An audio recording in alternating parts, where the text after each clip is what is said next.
So let's disable the waiting room. Okay फिर हमने निकाला था इक्वेशन पॉइंट ऑफ कॉन्टैक्ट निकालने के लिए मैंने बताया था फाइंड पॉइंट ऑफ कॉन्टैक्ट मतलब ए और बी की वैल्यू निकालने के लिए ए एंड बी के कोऑर्डिनेट्स निकालने के लिए मैंने बताया था क्या करोगे meeting room t is equal to 0 and s is equal to 0 को सॉल्व करके दोनों पॉइंट्स निकाल लें राइट कोड ऑफ कॉन्टैक्ट और मीटिंग रूम डिसेबल तो कर दिया चलो t is equals to 0 and s is equals to 0 को सिंप्लीफाई करो this is the easiest way to find the point of contact later on मैंने बताया था angle between tangents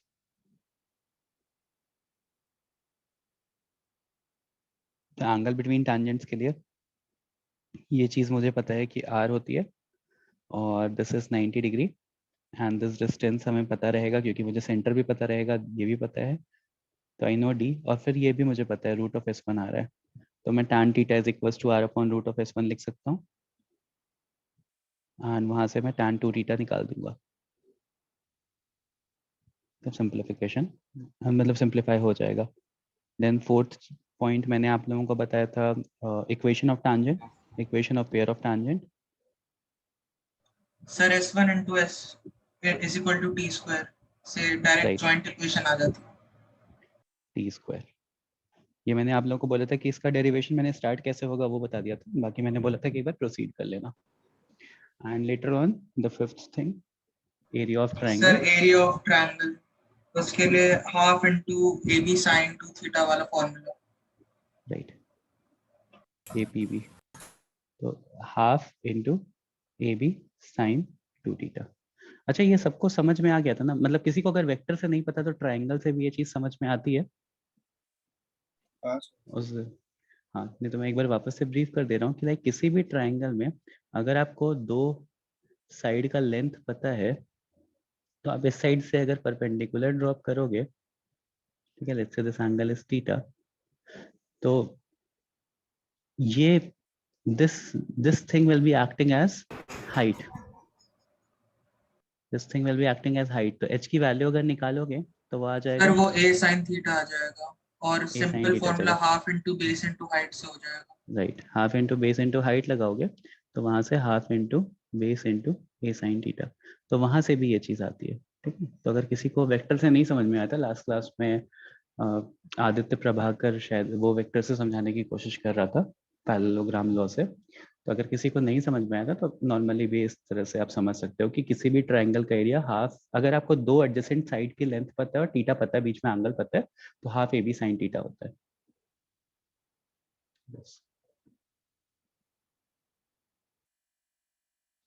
okay now ठीक है इसके बाद फिर आगे बढ़ते हैं यहीं से यहाँ से आज मैंने बोला था कि ये जो स्पेशल पॉइंट्स होते हैं उस ट्रायंगल के एपीबी के वो डिस्कस करेंगे आज तो लेट्स स्टार्ट कितने पार्टिसिपेंट्स हो गए 61 special points of triangle APB अच्छा कौन सा टॉपिक है ये this topic is this cord of contact was 7th या 8th तो ये 8th है ये 8th है ओके स्पेशल पॉइंट्स किसके घर टीवी चल रही है या फोन बज रहा है ओके यहाँ पे मेरे पास एक पॉइंट है P x1, y1 एंड ये जो है मेरी कॉर्ड ऑफ मतलब ये टैंजेंट्स बनाए मैंने PA और PB और ये मेरा कॉर्ड ऑफ कॉन्टैक्ट हो गया AB ठीक है अब सबसे पहला मैंने आपसे बोला था कि थोड़ा सा इस पर रिसर्च करके आना पता नहीं कितने लोगों ने किया कितने लोगों ने नहीं किया तो ठीक है देखते हैं this is R S is equals to 0 मुझे नोन है I know this point P x1, y1 बाकी सारी चीजें मैं निकाल सकता हूँ तो यू ऑलरेडी नो यहाँ पे point P and S is equals to 0 circle की इक्वेशन दी है मैंने आपको अब मुझे बताओ इस ट्राइंगल को देख करके कि how can we determine circum centre.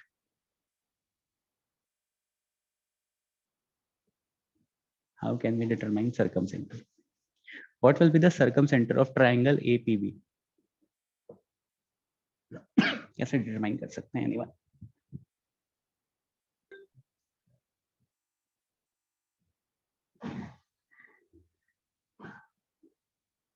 If I have a triangle APB, उसका circumcenter निकालना है मुझे. Obviously अगर मैं A point और B point निकालने जाऊंगा तो फिर तो इस चीज को पढ़ने का मतलब ही नहीं रहा ना. तो this answer is not acceptable कि सर हम A पॉइंट निकाल लेंगे फिर B पॉइंट निकाल लेंगे पॉइंट ऑफ कॉन्टैक्ट से, फिर तो मेरे पास तीनों पॉइंट हैं, फिर इस टॉपिक को पढ़ने का मतलब ही नहीं है. वो तो obviously you guys already know. Sir वो साइक्लिक क्वाड्रिलेटरल है, सो सर्कल बनता है दूसरा. सो साइक्लिक क्वाड्रिलेटरल इज वो एक सर्कल बनता है उन तीनों पॉइंट से पास होते हुए. हाँ राइट, एक साइक्लिक क्वाड्रिलेटरल है तो सर्कल बनता है, राइट करेक्ट. अगर मैं एक ऐसा साइक्लिक क्वाड्रिलेटरल बना रहा हूँ तो हाँ ठीक है. सर जिसका पीओ डायमीटर होता है वो हम फाइंड कर सकते हैं फिर equation find. Right, very good. तो अगर ओपी डायमीटर हो गया तो ओपी का मिड पॉइंट ही सर्कम सेंटर हो जाएगा, right. Mid point of OP. देखो ये चीज मैंने बहुत बार बताई कि हम इसी चीज से हमने बहुत सारे डेरिवेशन किए इसी सर्कल को बना करके, ओपी एज अ डायमीटर मान करके. तो अगर ये साइक्लिक क्वाड्रिलेटरल बन रहा है तो this is 90 degree, this is 90 degree and OP is the diameter. And if you already know this thing तो mid point of OP will be the circumcentre ना. सर्कम सेंटर तो वही होता है जहाँ से तीनों वर्टिसेस पास हो, जो तीनों वर्टिसेस को सर्कमस्क्राइब करे. तो mid point of OP will be the circum centre. अब मिड पॉइंट ऑफ ओपी. हाँ हेलो. Hello sir. हाँ सर, मैं अभी ज्वाइन हुआ. आपने कुछ इससे पहले कुछ कराया? इससे पहले तो रिवीजन करवाया था बस कि लास्ट क्लास में क्या करवाया. अच्छा अच्छा, हाँ ठीक है सर. तो mid point of OP will be the circumcentre. क्यों mid point of OP circumcentre होगा? क्योंकि ओ ए पी बी क्या है? Cyclic quadrilateral. साइक्लिक क्वाड्रिलेटरल है. Also angle subtended at B and A is 90 degree, मतलब angle B और angle A 90 degree है. So OP, हाँ, so OP will be diameter. अगर OP डायमीटर है, OAP भी साइक्लिक क्वाड्रिलेटरल है, तो उसका mid point will be, mid point of OP will B circum centre. तो सर्कम सेंटर में ऑब्वियसली मैं कोई जनरलाइज फॉर्मूला नहीं देना चाह रहा हूँ, बस रिमेंबर दिस थिंग कि mid point of OP will B circum centre. क्योंकि वो फॉर्मूला देने का कोई मतलब नहीं है ना. ऑब्वियसली आपको 2 पॉइंट्स रहेंगे, आपको मिड पॉइंट निकालना होगा. ठीक है, ये समझा सबको? Okay. Next is in centre. देखो इस ट्राइंगल को और मुझे बताओ इन सेंटर कैसे होगा, कहाँ पे होगा. ये फिगर है, इस फिगर को देखो, सोचो इन सेंटर क्या होता है और कैसा आना चाहिए, कहाँ पे आना चाहिए. सर ओपी लाइन पर ही आएगा और मतलब ए और बी से हम लोग 45 डिग्रीज पर ऐसे जो ए और एंगल बी से 45 डिग्री. देखो आदित्य, 45 ये वाला जो एंगल है ना वो 90 है, ये वाला एंगल 90 नहीं है, ये अच्छा 45 हाँ डिग्री. हाँ सर ओपी ऑब्वियसली लाइन पर ही आएगा. हाँ, ओपी लाइन पर और ही आएगा क्योंकि this is an angle bisector, ये हमें पता है, तो ओपी लाइन यस पे ही आएगा. नेक्स्ट.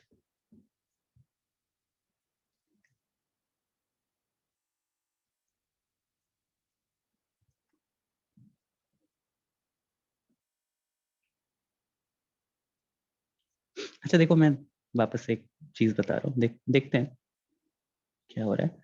मतलब ये फिगर मैं वापस से बना रहा हूँ. आई हैव अ सर्कल, उसके बाद फिर मेरे पास ये है,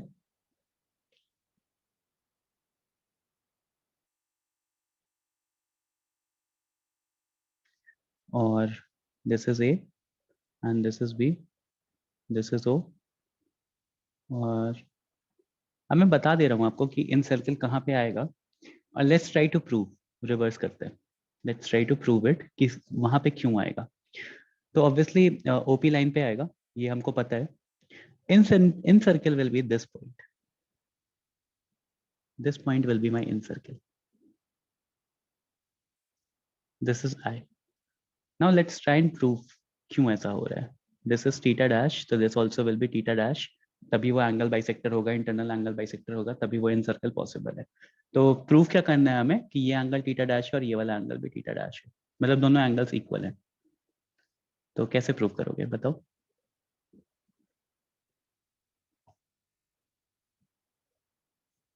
सर वो स्क्वायर बन जाएगा अगर हम लोग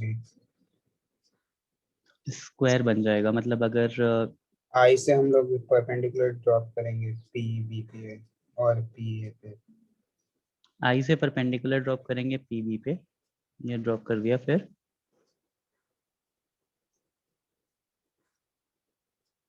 सॉरी सर, मुझे लगा वो 90 डिग्री है थीटा। अच्छा नहीं 90 नहीं है। बेसिकली प्रूफ क्या करना है, सबको ये समझ में आ गया ना? मैंने बता दिया कि in circle is this point, you have to prove that this angle theta dash and this angle theta dash are equal. या आप बी के लिए भी प्रूफ कर सकते हो, this is theta and this is theta, you already no. Sir जो दो छोटे ट्रायंगल्स फॉर्म हुए उनमें हम अगर वो प्रूव कर दे कि जो नाम दे दिया मैंने, अभी बताओ। हाँ sir, triangle A I AIM और BIM ट्रायंगल में, हम्म तो जो IM साइड है वो तो कॉमन साइड है, और दोनों के बीच में एंगल जो है वो 90 डिग्री एंगल है जो IMA और IMB है, और आई एम ए, हाँ ठीक है। वो दोनों एंगल्स इक्वल है, एक साइड कॉमन है, और AM equal to MB। AM is हाँ sir equal AM to, is equal to हाँ MB, क्योंकि वो बड़े वाले वो ट्रायंगल्स तो भी कॉन्ग्रुएंट्स हैं, वो तो तो कॉन्ग्रुएंट है। इसलिए हाँ AM is equal to MB, तो सर उससे हो जाएगा ना, RHS से शायद से हो रहा है। तो उससे अच्छा बेटा तो नहीं, ये दोनों ट्रायंगल हो रहे हैं ना, हाँ वो सर, कैसे होगा? हाँ सर। अच्छा तुम लोगों को ये याद है ऑल्टरनेट सेगमेंट थ्योरम? क्या थी ऑल्टरनेट सेगमेंट थ्योरम? एनीवन? देखो मैं बना रहा हूँ। ऑल्टरनेट सेगमेंट थ्योरम में इफ अगर मैंने कोई कॉर्ड बनाया है, if I am making any particular chord, और कॉर्ड पे जो टैंजेंट है उससे अगर एंगल थीटा है यहाँ पे, और इसी कॉर्ड पे अगर मैं कोई वो बना रहा हूँ, ट्रायंगल बना रहा हूँ, तो this will also be theta. हाँ सर। याद है इसको? ऑल्टरनेट सेगमेंट थ्योरम, या किसी और नाम से शायद तुमने पढ़ा होगा, ऑल्टरनेट सर सेगमेंट नाम थ्योरम नहीं बोलते याद, हैं। बट ये फिगर याद है। ये एक थ्योरम था। अब देखो इसको Question प्रूव भी कर लेते हैं पहले। Like let's forget that this angle is there, ठीक है? तुम्हें ये याद है ना कि सेंटर से ज्वाइन करने पे जो भी एंगल बनता है, क्या हो रहा है, लाइक ये दिस एंगल इज 90। ये अच्छा, ये भी रेडियस है, ये भी रेडियस है, ये तो पता है ना सबको, सेंटर हाँ से ज्वाइन यस किया सर, मैंने। Now this angle should be 90, तो ये बीच वाला angle will be 90 minus theta. Sir और इसलिए ऑपोजिट साइड वाला भी 90 माइनस थीटा रहेगा। ये वाला एंगल भी 90 माइनस थीटा हो जाएगा, आइसोसेलेस है, तो ये वाला एंगल विल बी 2 थीटा। किसी ट्रायंगल का, तीनों ट्रायंगल का हाँ सर, तीनों और एंगल वो का सेम और 2 पॉइंट से सर्कमफेरेंस ऊपर जा रहा और है, तो फिर वो हाफ ऑफ सेंटर 2 वाला हाफ थीटा हो हो जाएगा, जाएगा। तो थीटा हो हाफ हो जाएगा। जाएगा, दिस विल बी थीटा। तो अल्टरनेट सेगमेंट थ्योरम ये है। अब ध्यान से देखो यहाँ पे, ये मेरे पास, let's take this A I as a chord, ठीक है? ए आई कॉर्ड लिया, this angle is theta dash, तो कौन सा एंगल और थीटा डैश हो रहा है? IBA। ये वाला एंगल थीटा डैश हो रहा है, कॉन्ग्रुएंसी से वो भी थीटा डैश हो जाएगा कॉन्ग्रुएंसी से, क्योंकि अभी तुम सर। लोगों ने प्रूव किया ना ए IAM। आई एम और बी आई एम कॉन्ग्रुएंट है, तो this angle will be theta dash as well. Yes. Yes. So hence I can say ना कि this angle and this angle are equal, and जो मैंने assume किया था I point to be the angle bisector, that is the angle bisector। समझा सबको क्या कर रहा हूँ मैं? नहीं सही बात हाँ है, सर, समझाओ। तो बुक देखो उल्टी करके क्लियर हो जाता है। हाँ देखो ये वाला टैंजेंट है मेरे पास, दिस इज द कॉर्ड, तो अगर ये एंगल थीटा डैश है तो this angle will also be theta dash. Yes sir. अब देखो ये ए एम आई और बी एम आई ये दोनों ट्राइंगल कॉन्ग्रुएंट हो जाएंगे। हाँ सर, हाँ अब समझ गया सर, ठीक है। हाँ, तो ये वाला एंगल भी थीटा डैश हो जाएगा। हाँ ठीक है, तो जो मैंने आई लिया था ना वो इन सेंटर आ गया। अब आई पॉइंट के कोऑर्डिनेट्स कैसे निकालोगे? ओपी की इक्वेशंस। ओपी की इक्वेशन से, ओपी की इक्वेशन से कैसे? ओपी की इक्वेशन और ओपी की सर वो इक्वेशन आई में पॉइंट भी एक टैंजेंट है ना, तो वो वाली इक्वेशन को और सर्कल की इक्वेशन को इक्वेट करके अगर सोल्यूशन निकालते हैं। आई पॉइंट टैंजेंट कहाँ है? आई टेंशन सर वो सर्कल के उस पे लाई कर रहा है ना, तो उधर से हम लोग एक टैंजेंट ड्रॉ कर सकते हैं। मतलब ओपी की इक्वेशन में जो और सर्कल का सर्कल में पॉइंट सेटिस्फाई, सब्स्टिट्यूट कर सकते सर्कल हैं। में सब्स्टिट्यूट कर दे तो आई पॉइंट मिल जाएगा। थोड़ा लेंदी प्रोसेस नहीं है? उससे अच्छा तो ए और बी निकाल लो, फिर इन सेंटर वैसे ही निकाल लोगे। अच्छा देखो सर्कल के बाउंड्री पे आ रहा है, सरकमफेरेंस पे आ रहा है, तो उसका कुछ तो यूज करते हैं ना, मतलब like let's use it in our favour. देखो तुम्हें पता है क्या क्या है, OP distance is equals to D, right? I distance तुम्हें पता है डी माइनस आर हो जाएगा। तो section formula section formula use करो, हो जाएगा। ठीक है, मतलब ये पी आई डिस्टेंस है, sorry P I distance is D minus R. तो अब क्या करोगे, P I upon O I is equals to D minus R upon R. Use कर लिया सेक्शन फॉर्मूला मैंने, इससे इक्वेशन निकल जाएगी, मतलब इससे आई पॉइंट निकल जाएगा। समझा ये कैसे कर रहा हूँ एवरीवन? Yes sir. तो Yes. मतलब दिस इतना ही याद करना है आपको कि I is D minus are, उसके बाद तो फिर बहुत बेसिक सी चीज है। अभी इसको क्वेश्चन करेंगे तो you guys will be getting a better picture कि कैसे आई आ रहा है। बट ये इन सेंटर कैसे निकाल सकते हैं ये समझ के आ गया ना? हाँ हाँ सर। ठीक है, next let's move on to x centre.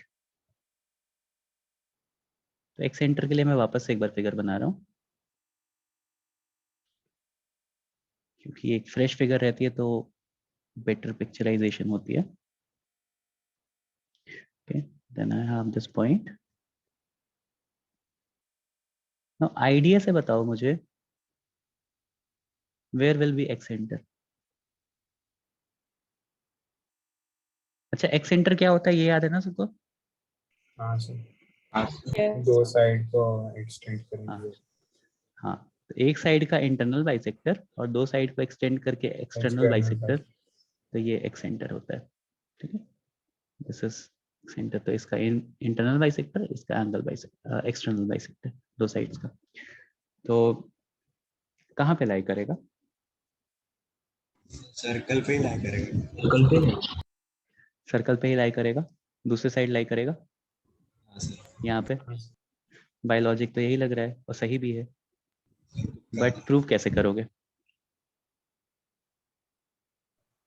Sir वो ओपी को एक्सटेंड करने पर वो पॉइंट से पास थ्रू करेगा, और ओपी जो है वो हमारा ऑलरेडी एंगल बाइसेक्टर है। क्या है बेटा? ये हाँ, सर ये ओपी कैसे के प्रूव थ्रू करोगे कि ये एक्सटर्नल बाइसेक्टर है? बेसिकली पॉइंट तो ये है ना, ये इसकी जरूरत है क्या प्रूव वही करने की कि अल्टरनेट वाले से हो जाएगा। ऑल्टरनेट वाले से हो जाएगा? नहीं, थोड़ा बेटर आइडिया, थोड़ा बेटर वे बताओ। लाइक हो तो सर जाएगा अगर ऑल्टरनेट वाले से। एओ और ओबी को ज्वाइन करेंगे हम लोग, तो जो एंगल एओबी रहेगा वो 180 माइनस जो एंगल एपीबी है वो रहेगा। हाँ और फिर हाँ वो हाँ। ए भी एक कॉर्ड है, तो फिर वो सेंटर पर जो कर रही है सबटेंड एंगल, उसका हाफ एंगल वो E1 पे सबटेंड करेगी, तो उससे वो हो तो जाएगा। एंगल निकल जाएगा, वो तो एंगल निकलेगा ना, सर उससे ये फिर कैसे जो प्रूव करोगे? ए E1 और जो एक वो एक राइट ट्रायंगल बन रहा है ना, तो उससे हाँ वो तो वही चीज बेसिकली मोर और लेस, अगर तुम अल्टरनेट सेगमेंट थ्योरम यूज कर रहे हो तो मोर और लेस वो वही चीज हो जाती है ना, ये सेंटर वाली प्रॉपर्टी यूज करके ही वो आता है ना। तो मोर और लेस तुम अल्टरनेट सेगमेंट थ्योरम की तरफ ही बढ़ रहे हो। कोई और अप्रोच इस चीज को करने का, like to be very certain that even will be, बहुत इजीली बता दूं मैं। खुद ही सोचो, ये मेरे पास इन सर्कल है। और अच्छा, तुम लोग को ये पता है ना कि कोई भी दो लाइन का अगर इंटरनल एंगल, मतलब एक एंगल बाइसेक्टर बना रहा हूँ तो दूसरा angle bisector is at 90 degree. हाँ यस पता है ना? तो अगर मैं इसको ज्वाइन करूं, इस obviously this is semi circle, मतलब सेमी सर्कल बन रहा है। If this angle is 90 degree, तो ये even point should be the external angle bisector. अगर ये वाली लाइन ए बी का और पी ए का इंटरनल एंगल बाइसेक्टर है, तो इसी लाइन को एक्सटेंड कर दो, तो ये उसका एक्सटर्नल बाइसेक्टर होना चाहिए ना, जो 90 डिग्री पे होगा। Yes sir. एंड अगर वो सेमी सर्कल, मतलब अगर ये सर्कल पे, since a point is lying on circle and that angle is 90 degree, तो that point should be at even, मतलब on the circle at even. Sir एक बार फिर से बताइए। देखो, ये मुझे पता है कि ए बी लाइन का और पी ए लाइन का ये इंटरनल एंगल बाइसेक्टर है, राइट? आई वाला लाइन। यस हाँ तो अगर ये एक एंगल बाइसेक्टर है, तो दूसरा angle bisector should be at 90 degree. हाँ और अगर A point on the circle, I point on the circle है और 90 डिग्री का मैं बना रहा हूँ, तो that should meet at the end point ना, डायमेट्रिक एंड पॉइंट और ऑफ वो द सर्कल। सर्कल पे लाई करेगा। सही। सर्कल पे लाई करेगा, क्योंकि वो सेमी सर्कल बन रहा है ना, आई ओ से ज्वाइन करने वाली लाइन। हाँ तो क्योंकि सेमी सर्कल की प्रॉपर्टी लग जा रही है यहाँ पे, लाइक किसी भी सेमी सर्कल में अगर मैंने बोल दिया कि दिस दिस इज 90 डिग्री, तो यहाँ से जो भी मैं 90 डिग्री पे एंगल बनाऊंगा, this should meet at this point ना। बस ये पॉइंट से I can say that this should lie at even, मतलब without going into any theorem, बस सिंपल से 90 डिग्री का यूज करते हुए, and I know that internal angle bisector, मतलब एक एंगल बाइसेक्टर दूसरे एंगल बाइसेक्टर के 90 डिग्री पे होता है। I am proving that this should lie, मतलब this is an alternate way of thinking, not that you guys were wrong, you guys were correct, but इस तरह से भी सोच सकते हो। मतलब this should be sufficient condition to say कि ये 90 डिग्री पे है, that this will be my example। Point करने के लिए हम फिर से सेक्शन फॉर्मूला एक्सटर्नली अप्लाई कर सकते हैं। उसकी डिस्टेंस d प्लस r रहेगी और राइट OP की d रहेगी। राइट। तो अभी मेरे पास OP की डिस्टेंस है, OP की डिस्टेंस है d, और OE, इसको E1 नहीं लिख करके E लिख रहा हूँ मैं। OE की डिस्टेंस मेरे पास, सॉरी PE की डिस्टेंस मेरे पास है कितनी है, d plus r। Sir d plus r। तो अभी सेक्शन फॉर्मूला अप्लाई कर लो and you will get the centre. तो PE अपॉन, मैं OE कर रहा हूँ, ज़्यादा बेटर है ना, ये R ले ले रहा हूँ, तो that will B D plus R upon R। और यहाँ पे एक माइनस साइन भी आएगा, क्यों माइनस साइन आएगा?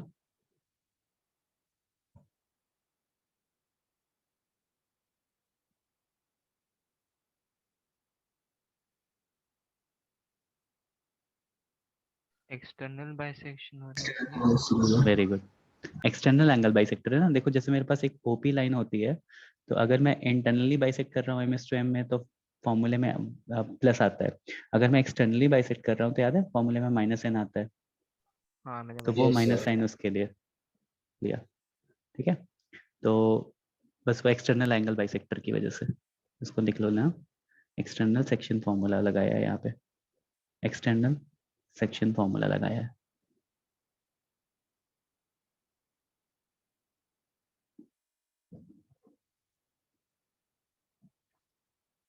ठीक है, अभी तक I hope everyone is with me.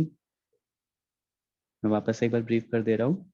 Special points of triangle APB पढ़ रहे थे, तो सबसे पहले सर्कम सेंटर पढ़ा। सर्कम सेंटर वो सर्कल होता है, सर्कम सर्कल जो तीनों पॉइंट्स ऑफ ट्राइंगल से होते हुए पास करे। तो सिंस ये मैंने पहले ही बता दिया था आप लोगों को कि OAPB साइक्लिक क्वाड्रिलेटरल होता है, this is 90 degree, this is 90 degree, तो वहां से मैंने बोला कि ये जो सर्कल आ रहा है OP एज अ डायमीटर, उसका जो सेंटर होगा वो सर्कम सेंटर होगा।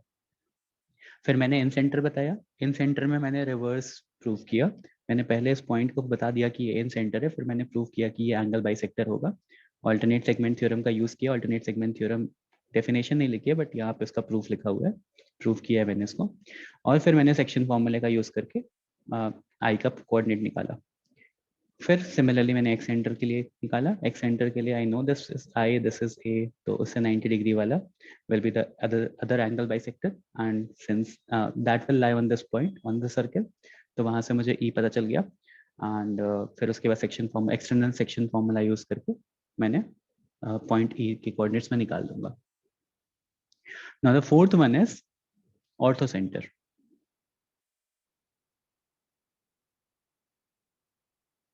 ऑर्थो सेंटर अभी तक सबको सब क्लियर है ना? Yes sir. Okay, ortho centre के लिए देखते हैं। ये मेरे पास सर्कल है और ऑर्थो सेंटर क्या होता है? perpendiculars from opposite vertex का intersection। Right, perpendiculars opposite vertex का इंटरसेक्शन। यार ये क्या हो गया? चलो ठीक है, रफली ऐसे मान लो, जहाँ पे सारे परपेंडिकुलर्स ड्रॉप करते हैं हम और जो मीट करते हैं उसको हम बोलते हैं ऑर्थो सेंटर। तो कहाँ पे ऑर्थो सेंटर आएगा? ऑब्वियसली जितने भी मेरे सारे पॉइंट्स हैं ना, स्पेशल पॉइंट्स हैं ना, वो सारे ओपी लाइन पे ही लाई करेंगे। Everything will lie on OP line, extended या नॉट एक्सटेंडेड। बट कैसे निकालेंगे ऑर्थो सेंटर को? तो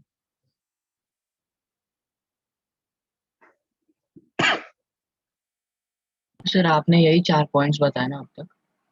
3 पॉइंट्स बताएं अब तक, चौथा अभी बता रहा हूँ। हाँ okay sir.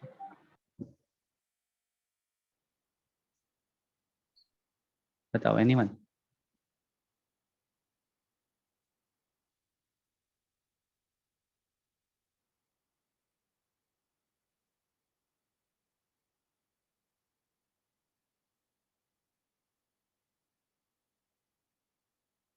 If I'm saying that this is ortho center,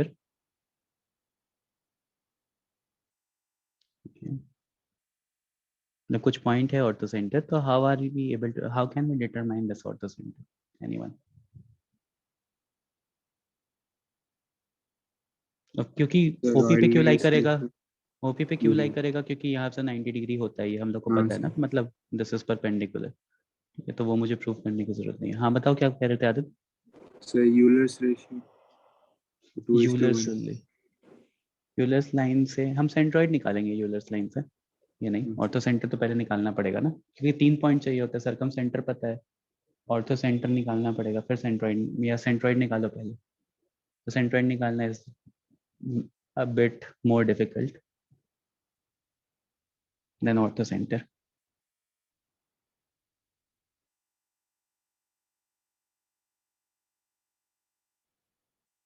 सोचो anyone?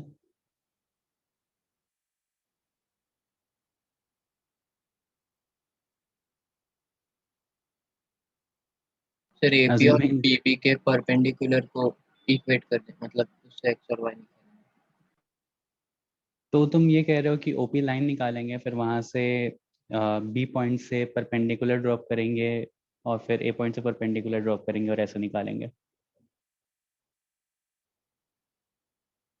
ओपी लाइन पे, राइट? हाँ तो उसके लिए तो ए और बी पॉइंट निकालना ही पड़ गया ना। इफ ए और बी पॉइंट निकाल लोगे फिर तो ऑर्थो सेंटर का फॉर्मूला पता है, ये सॉर्ट ऑफ, फिर तो सब कुछ ही पता है, फिर क्यों इतना मेहनत करोगे बिना ए और बी पॉइंट निकाले?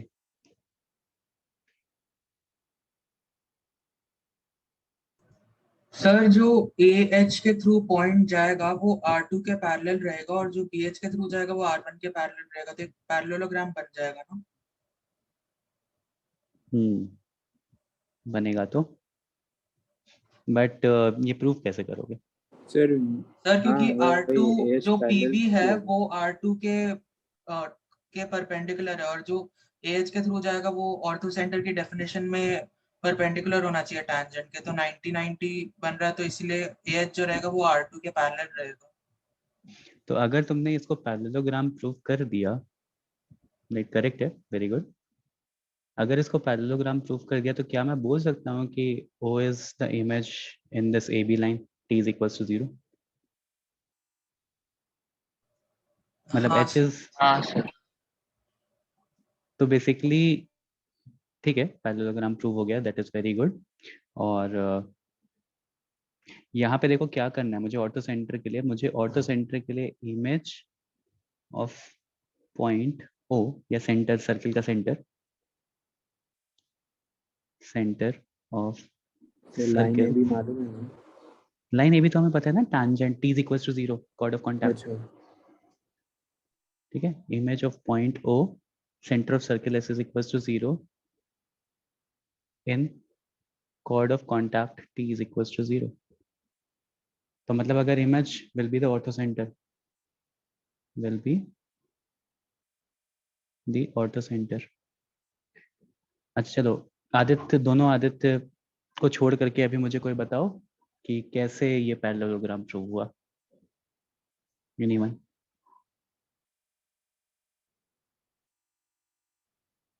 कैसे ये पैरेललोग्राम प्रूव हुआ, या कैसे मैं इतना शॉर्ट बोल पा रहा हूँ कि image of O in a line A B t is equals to 0, chord of contact t is equals to 0 में will be the ortho center, या how am I saying so?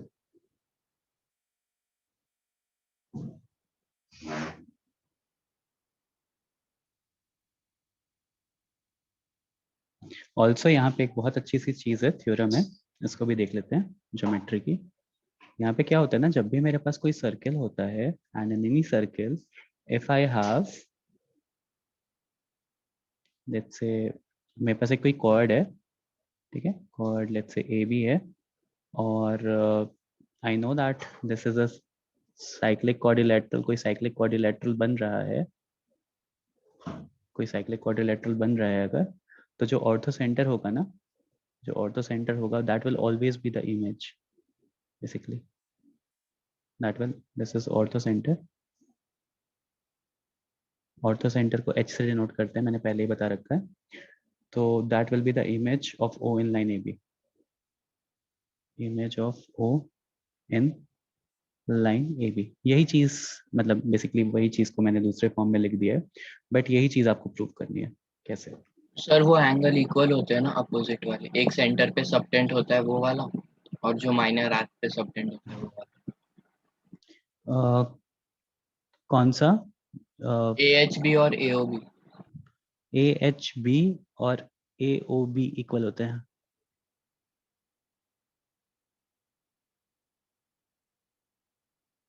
कौन से कैसे बता रहे हो इसको?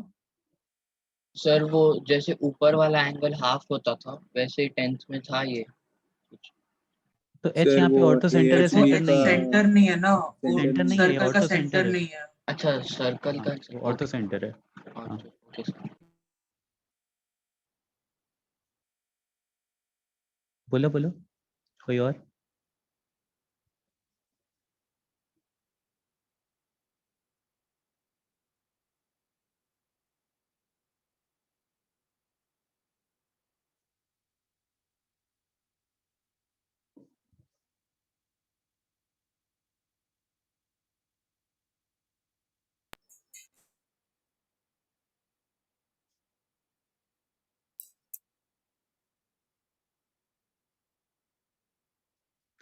बताओ आदित्य वापस से।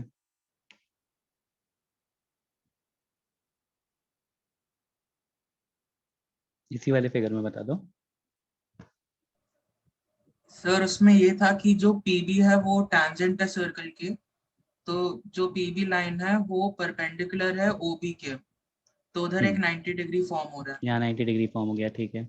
हाँ, और AH जो लाइन है, अगर AH लाइन को हम लोग एक्सटेंड करेंगे पीबी लाइन पर, तो वो भी एक 90 डिग्री फॉर्म कर रहा है, क्योंकि हमें ऑर्थो सेंटर का हमने वही डेफिनेशन निकाला कि कॉर्नर से दूसरी लाइन पर वो ऑपोजिट साइड पर बेसिकली 90 डिग्री करता है, तो इससे हो जाएगा कि वो दोनों पैरेलल है। लाइक दिस इज 90 डिग्री, इसको एक्सटेंड किया पीए पे, तो दिस इज आल्सो 90 डिग्री, तो यहाँ से you are saying that this will be 90, मतलब सर दिस AH वाली लाइन को नीचे करिए ना, जो अच्छा AH AH वाली लाइन वाली को लाइन, नीचे, अभी सर अच्छा सेंस ये दोनों, कॉरेस्पॉन्डिंग एंगल से भी कर सकते हैं, मतलब ठीक है सीधे हो गया ना। राइट।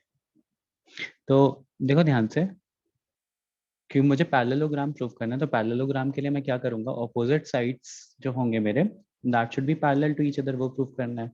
नाउ इफ दिस, इस लाइन से ये 90 डिग्री एंगल बना रहा है और ये भी 90 डिग्री एंगल बना रहा है, like if this is orthocentre, तो this should be parallel to this. वहां से सिमिलरली ये वाले लाइन को ये वाली लाइन को पैरेलल प्रूव करके पैरेललोग्राम बना सकता हूँ। और आपको पता है पैरेललोग्राम में जो डायगोनल्स होते हैं वो कैसे होते हैं? सर बाइसेक्ट करते हैं।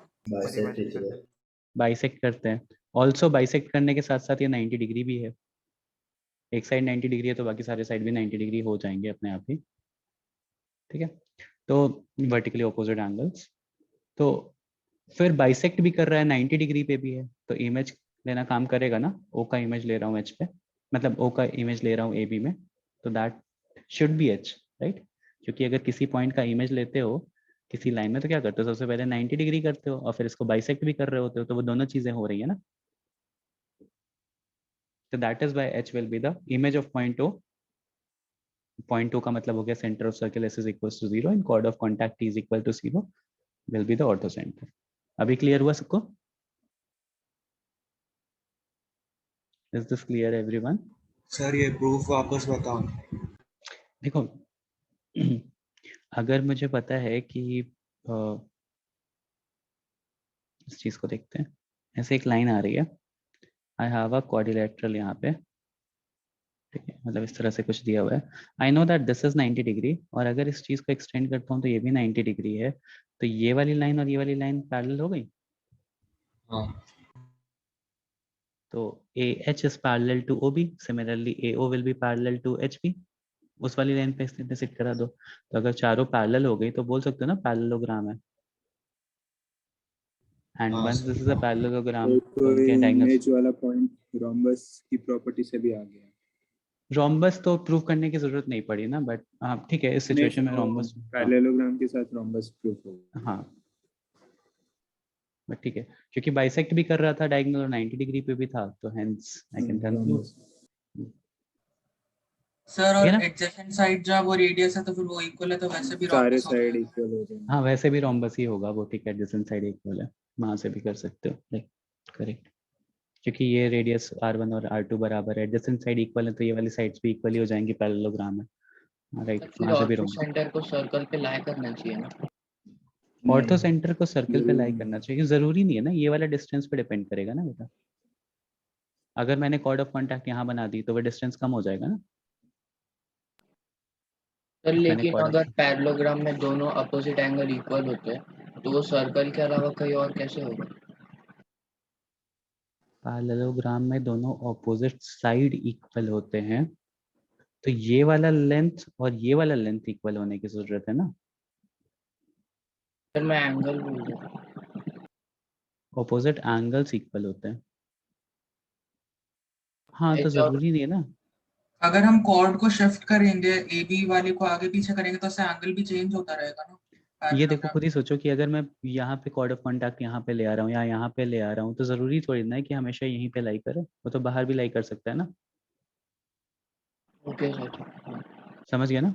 थोड़ा chord of contact A B line को थोड़ा इधर उधर लेफ्ट राइट इमेज में शिफ्ट करो, दिमाग में एक इमेज लेकर के।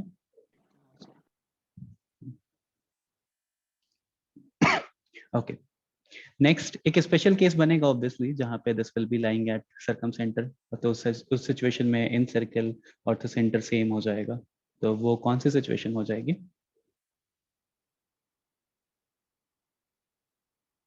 एक कुछ तो सिचुएशन आएगी ना जहाँ पे this will be lying equilateral triangle. Equilateral triangle. तो अगर इक्विलैटरल ट्रायंगल होगा तो हाँ तुम्हारी बात सही है। Now moving ahead, fifth point is centroid. इतना कुछ निकाल लिया तो सेंट्रॉइड निकालना बहुत इजी हो जाएगा। ये सेंट्रॉइड वैसे भी सोचो बहुत इजी है, ध्यान से देखो।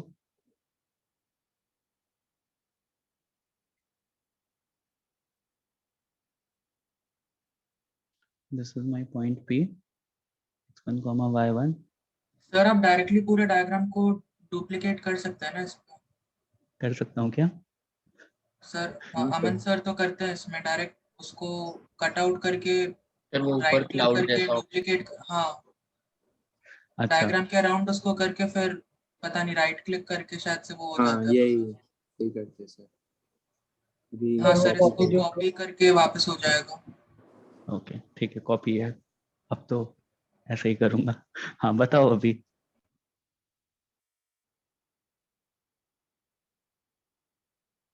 सर वापस पहुंचो।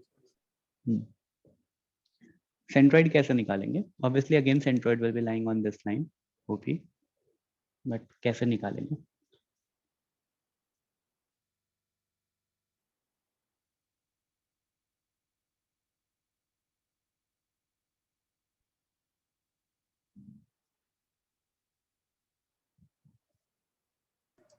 सर अगर वही मुझे जो ये पहले यूलर्स लाइन से किया था उस फॉर्मूले से तो आ ही जाएगा, मतलब वो हाँ लाइन वैसे तो आ ही कॉपी जाएगा। रहेगी क्योंकि दोनों जो ऑर्थो सेंटर और ए बी को सेंटर है वो बाइसेक्ट उसी कर रहे हो। लाइन पर है। राइट।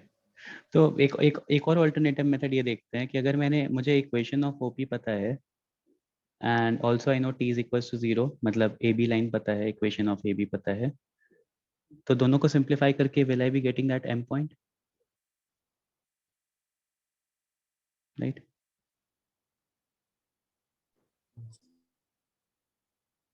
और ये अब उतना लेंदी प्रोसेस नहीं है, अभी हार्डली 30 सेकंड का प्रोसेस है, क्योंकि equation T is equal to 0 आप तुरंत लिख दोगे। करना ही क्या है, एक्स एक्स वन, मतलब रिप्लेस ही तो करना है कुछ वेरिएबल्स को, एक्स स्क्वायर को एक्स एक्स वन से। तो we can determine point M. एक बार मुझे पॉइंट एम मिल गया तो मुझे ये बताओ कि पी एम डिस्टेंस का 2/3 डिस्टेंस पे जी होगा, P G is equals to, या P G is equals to 2/3 sir of 2/3 PM हो जाएगा। पी एम हो जाएगा। ऑल्सो मुझे बताओ कि थोड़ा ज्योमेट्री भी यूज कर लेते हैं, like this is one sir method. वो 2:1 वाला है।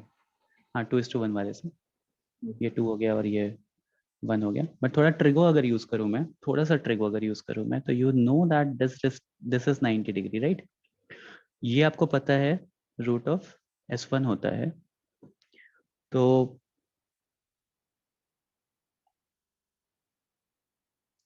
अगर ध्यान से देखो ट्रायंगल ए एम पी को, ट्रायंगल ए एम पी को, तो what will be cos theta? will cos theta be equal to pm upon PM upon AP. this is pm upon ap, which is root of S1? तो theta कौन सा है? Theta ये angle बनाया बेटा यहाँ पे, थीटा ये वाला एंगल है। In triangle A M P cos of theta लोगे तो that is basically PM base upon AP, और पीएम डिटरमाइन हो जाएगा, क्योंकि ये छोड़ो, पीएम भी डिटरमाइन करने की जरूरत नहीं है। यहाँ पे you also know that tan theta is equals to क्या होता है, r upon root of S1 होता है, राइट? यस। मतलब दिस इज वन मेथड, ये तो आप कर ही सकते हो। मैं एक ऑल्टरनेटिव मेथड भी दे रहा हूँ ट्रिगो का यूज करके। tan थीटा मुझे पता है r upon root of S1 होता है, ये हमने पहले ही पढ़ लिया है। तो यहाँ से अगर मैं cos थीटा डिटरमाइन करूँ तो cos थीटा क्या हो जाएगा,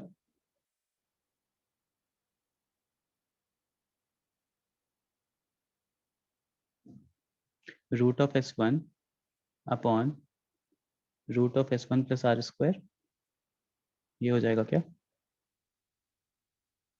हाँ। देखो सर एक सेकंड, आपने ये कैसे किया? अगर ये बताओ tan कि अगर थीटा तुम्हें, मालूम सर है। ऊपर वाले tan थीटा से आपने cos थीटा की वैल्यू इसमें हाँ। लिखी है।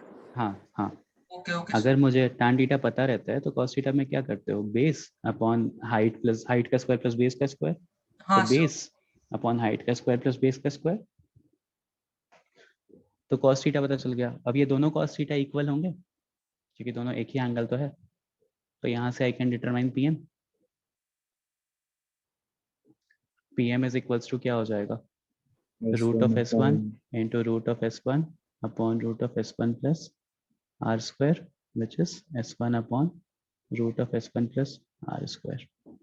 तो यहाँ से भी PM डिटरमाइन कर सकते हो, इसका 2/3 कर दोगे तो आपको PG मिल जाएगा। PM डिस्टेंस निकालना क्यों? PM डिस्टेंस इसलिए निकालना है बेटा क्योंकि हमें ये वाला ट्रायंगल देखना है ना। इस ट्रायंगल में आपको सेंट्रोइड चाहिए, तो आपको M पॉइंट चाहिए ना। सेंट्रोइड के लिए हम लोग डिस्टेंस क्यों निकालेंगे? कोऑर्डिनेट्स चाहिए ना। हाँ मतलब आप कोऑर्डिनेट्स पे भी ध्यान दे सकते हैं, मतलब ये मिल जाएगा तो 2 मतलब सेक्शन फॉर्मूले से तो कोऑर्डिनेट निकाल ही सकते हो, फिर आपको फिर भी आपको M पॉइंट चाहिए ना, फिर भी तो M पॉइंट चाहिए ना।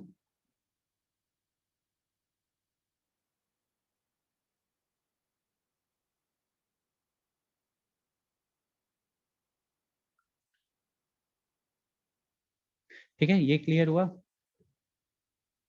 Everyone? Yes sir. Confirm clear हो गया? यस सर, एक बार आप थोड़ा नीचे स्क्रॉल डाउन कर सकते हैं?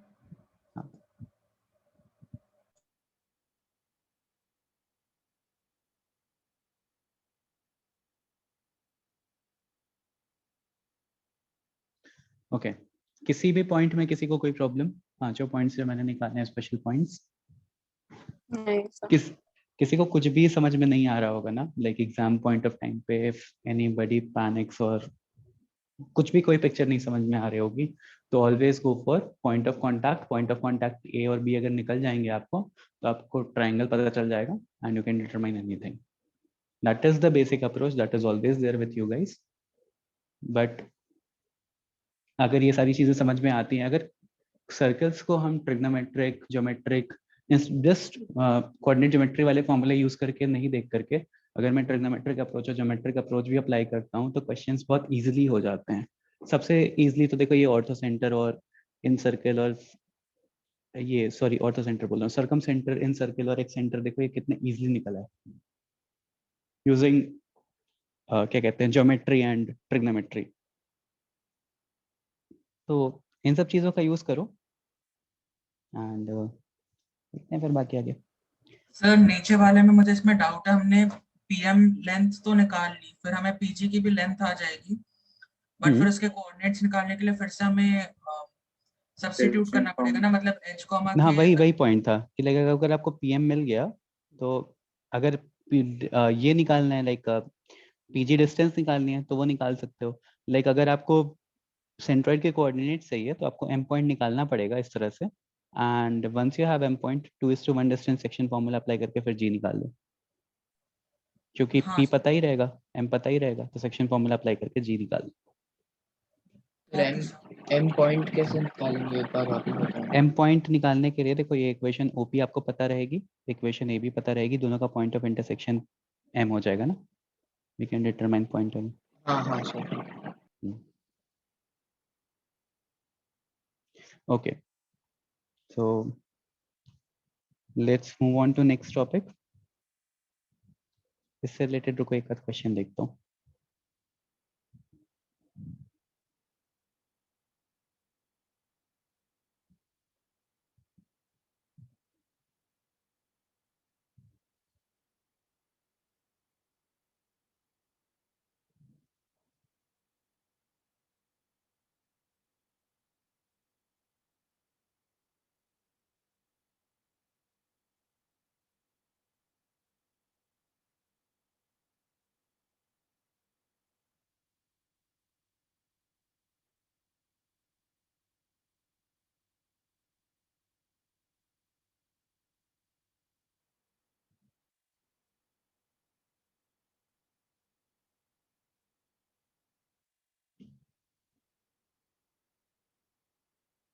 ओके, इससे कुछ डायरेक्ट वो नहीं है, बट बेसिकली इसके पहले वाले पॉइंट्स रिलेटेड क्वेश्चंस हैं।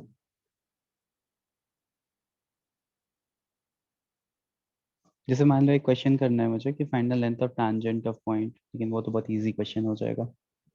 मेरे पास एक पॉइंट दिया, सर्कल की इक्वेशन दिया, मैं लेंथ ऑफ टैंजेंट पूछ रहा हूँ, तो आप क्या करोगे? पॉइंट को सर्कल की इक्वेशन में सब्स्टिट्यूट करोगे और रूट ले लोगे। तो ये सब क्वेश्चन करवाने का मतलब नहीं है, कर ही लोगे।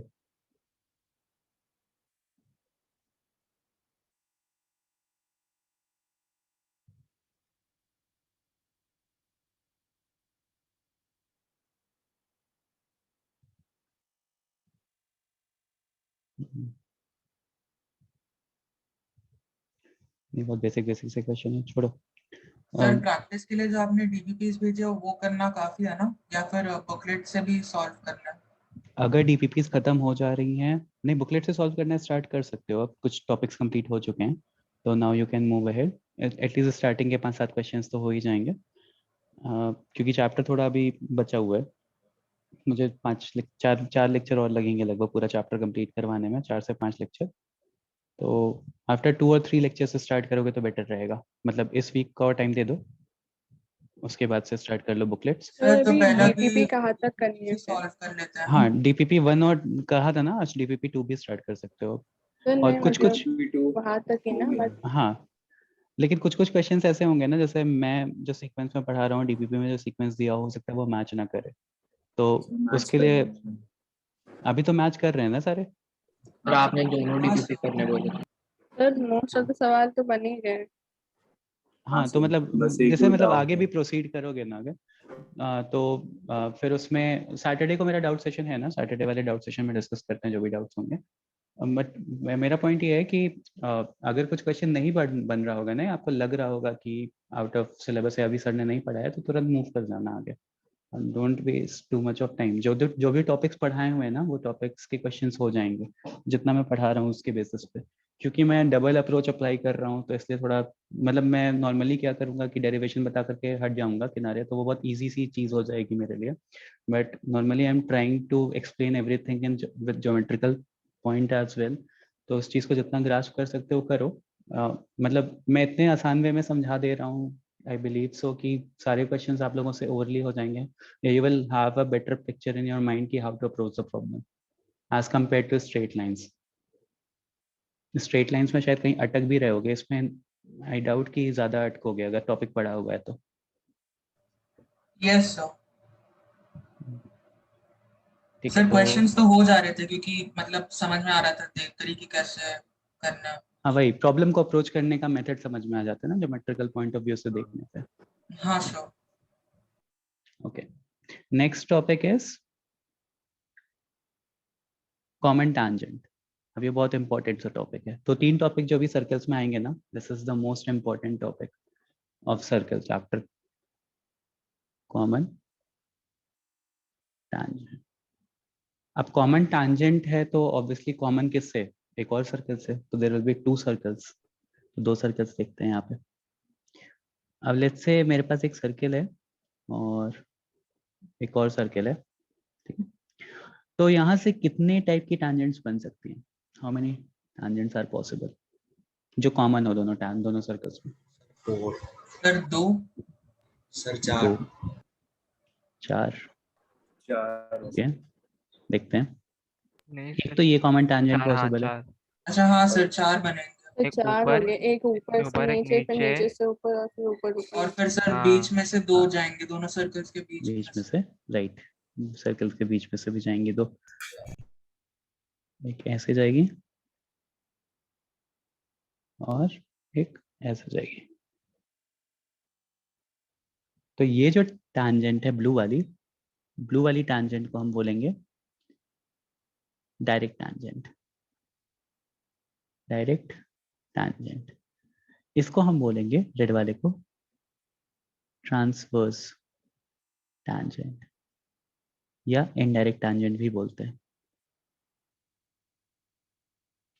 तो 2 सर्कल्स से जो, this is the case, first case है, तो 2 सर्कल्स से पास होने वाले मैक्सिमम नंबर ऑफ टैंजेंट्स कितने हो सकते हैं? सर 4 हो सकता है। तो 2 4 हो सकते हैं, 2 direct and 2 indirect. Although theoretically infinite हो सकते हैं, वो भी मैं डिस्कस करूंगा, बट देखते हैं। नेक्स्ट केस 2, केस 2 में देखो क्या होगा, मेरे पास अगेन 2 सर्कल्स, लेकिन इस बार दोनों सर्कल्स जो है ना वो एक दूसरे को सर अगर टच कर रहे हैं तो 3 बन सकते हैं। 3 बन सकते हैं। तो कितने डायरेक्ट कितने इनडायरेक्ट हो जाएंगे इस सिचुएशन में? सर 2 डायरेक्ट और 1 एक इनडायरेक्ट। इनडायरेक्ट। 2 डायरेक्ट और 1 कॉमन डायरेक्ट हो जाएगा, राइट। तो ये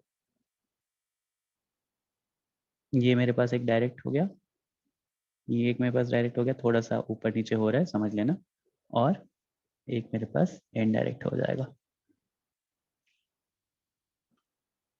तो रेड से जो बना रहा हूं मैं वो इनडायरेक्ट हो रहा है, या ट्रांसवर्स बोल रहा हूँ इसको, ट्रांसवर्स ही बोलते हैं, और दिस इज डायरेक्ट। तो 2 direct and 1 transverse possible. Next case, case 3।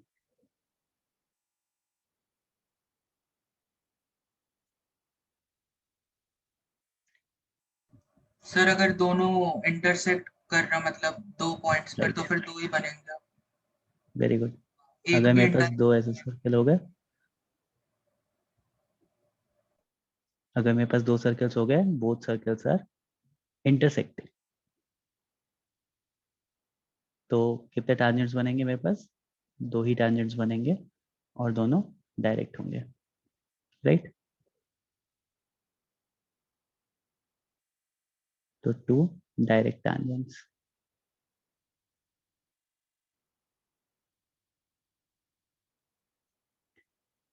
Case 4।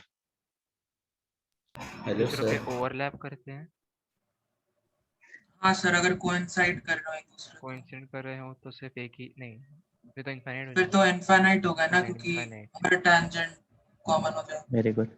Theoretically अगर दोनों सर्कल्स एक दूसरे को कॉन्साइड कर जाएंगे, या एक ही सर्कल्स हो जाएंगे, दोनों सर्कल एक के ऊपर एक हो जाएंगे, तो इनफाइनाइट नंबर ऑफ टैंजेंट बन जाएंगे। That is not case 4। Case 4 is sir size वाला डिफरेंस। कि एक सर्कल के अंदर दूसरा सर्कल आ गया। Concentric sir. हाँ, एक सर्कल के अंदर दूसरा सर्कल आ गया। कंसेंट्रिक जरूरी नहीं है, लेकिन ऐसा कुछ आ गया। कंसेंट्रिक में तो 0 हो जाएगा। हाँ, कंसेंट्रिक अलग अलग साइज के भी हो सकते हैं ना, तो जरूरी नहीं है 0 हो जाए। मतलब हो सकता है कि कंसेंट्रिक विथ कोइंसाइडिंग सर्कल्स हो जाए। नहीं सर 0 ही होगा। मैं बता रहा हूँ, एक अच्छा सेकंड। सर वो तो हाँ अलग ही। हाँ, सर अभी जो अब ये आपने बताओ। जानबूझ के हाँ एज को टच करते हुए बनाया ना, हाँ, एच को टच कर रहा है, तो सर एक तो पॉइंट पे इसमें जब 1 हो टच, जाएगा। हाँ, तो वो डायरेक्ट होगा कि इनडायरेक्ट होगा?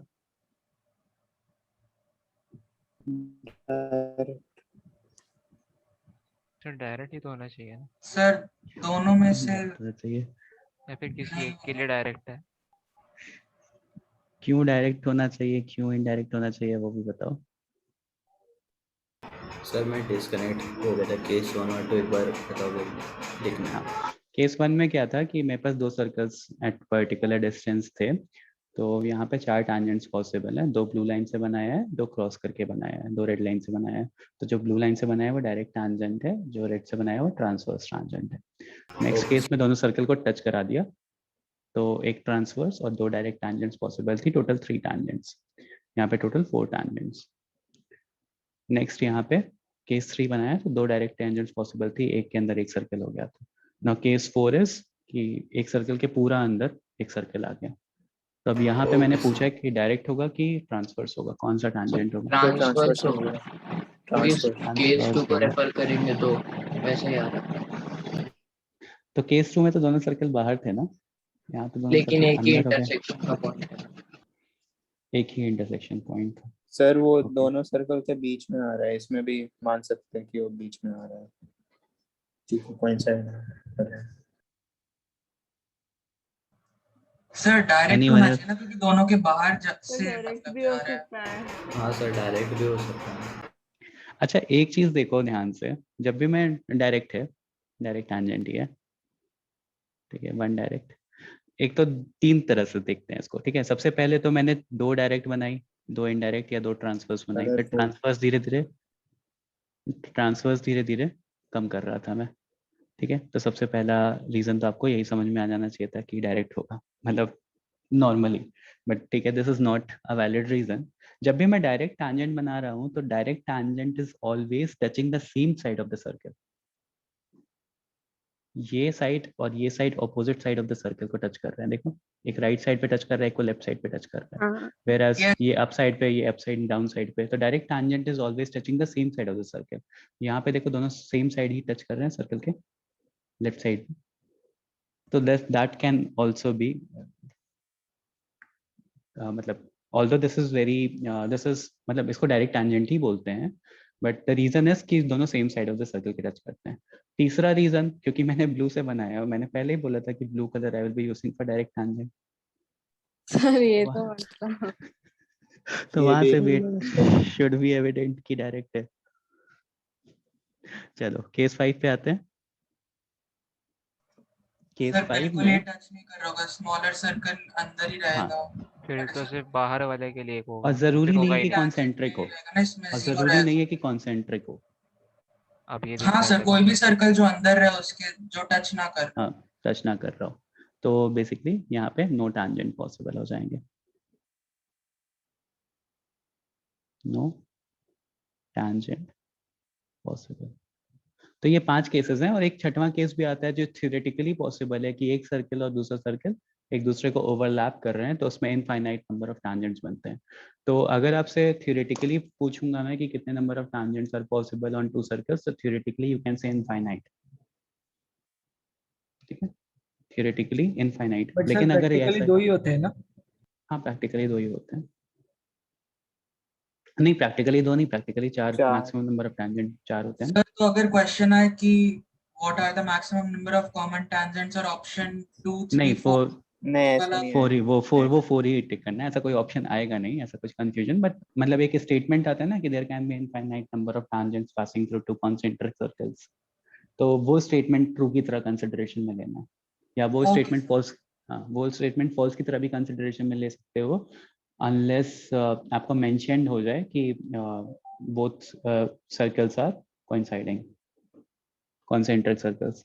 तो मतलब वहां पे थोड़ा सा फोकस रखना कि मैक्सिमम नंबर ऑफ, मतलब ऑल्दो बहुत इलॉजिकल सा स्टेटमेंट है, आएगा नहीं, बट स्टिल ध्यान में रखना कि इनफाइनाइट नंबर ऑफ टैंजेंट्स भी पॉसिबल हो सकते हैं। ठीक है, तो यही 5 केसेस हमें पढ़ने हैं। ठीक है, 5 केसेस में 5वां केस तो कुछ भी नहीं है। जब टैंजेंट पॉसिबल ही नहीं है तो मेरा काम ही खत्म, मुझे कुछ करना ही नहीं है। ठीक है, तो अब देखते हैं अलग अलग कंडीशन को। केस 1 को ही देखते हैं, यहीं पे सिंप्लीफाई करता हूँ मैं, जहाँ पे लिखा हुआ है। यहाँ पे मैं इसको थोड़ा सा साइड में कर रहा हूँ।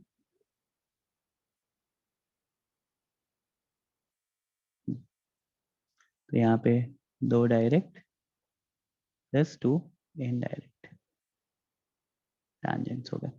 नाउ लेट्स से क्या कंडीशन होगी, मतलब लाइक आपको दोनों सर्कल नोन है, you know both the circles, आपको पता है this circle is s1 is equal to 0 and this circle is s2 is equal to 0।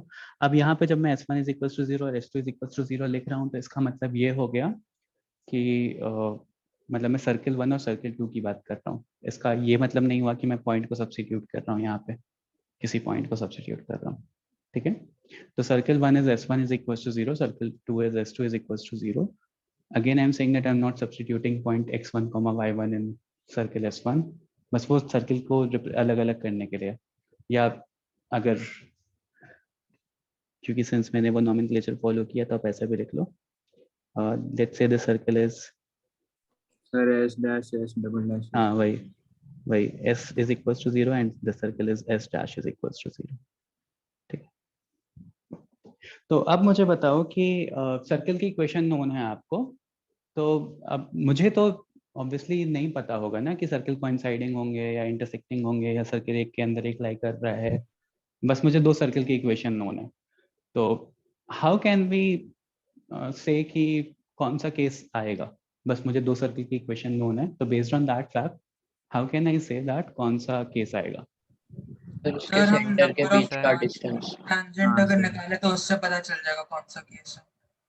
हम क्या करेंगे, sir number of transverse tangent, क्योंकि वो सब में अलग अलग नंबर ऑफ ट्रांसवर्स टैंजेंट निकालने के लिए भी तो तुम्हें पता होना चाहिए ना कि सर्कल वही बाहर लाई कर रहा है कि अंदर लाई कर रहा है।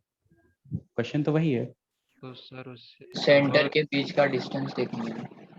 वेरी गुड, सेंटर के बीच का डिस्टेंस देखेंगे, उसके बाद तो रेडियस से ज्यादा हाँ होगा सर, तो अगर वो उन Radius दोनों की compare रेडियस के करेंगे। सम से अगर बड़ा रहेगा तो वो बाहर है, अगर इक्वल रहेगा तो टच कर रहे हैं, और अगर Right. कम रहेगा तो मतलब इंटरसेक्ट कर रहे हैं, वैसे इंटरसेक्टिंग है या फिर या यस करेक्ट। देखो अगर मैं यहाँ पे बनाता हूँ एक बार केस, और अगर मैंने एक सर्कल बनाया और एक और सर्कल बनाया, एंड ये दोनों सर्कल के सेंटर से इफ मैंने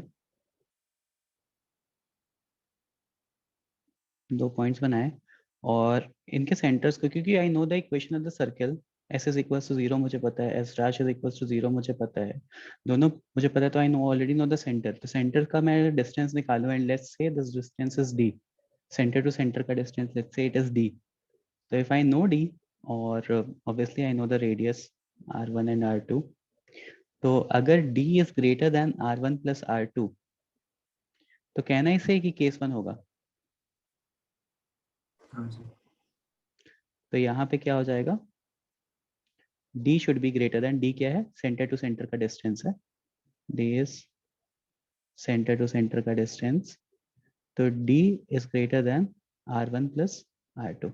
if that is the case तो केस 1 हो जाएगा, and I will say that 4 common, मतलब बेसिकली अगर आपसे पूछेगा ना कि how many tangents are possible between these two circles, इस टाइप के क्वेश्चन, तो इस टाइप के क्वेश्चन को आपको क्या करना होगा, आपको सेंटर से सेंटर का डिस्टेंस देखना है, r1 प्लस r2 देखना है, अगर वो बड़ा हो गया तो मतलब d इज ग्रेटर देन, तो 4 tangents are possible. Now case 2, case 2 में क्या होगा, सर इक्वल टू लग जाएगा। तो हाँ sir, Equal equal to to हो लग जाएगा। जाएगा। तो केस 2 में d is equals to r1 plus r2। Now what will be happening in case 3?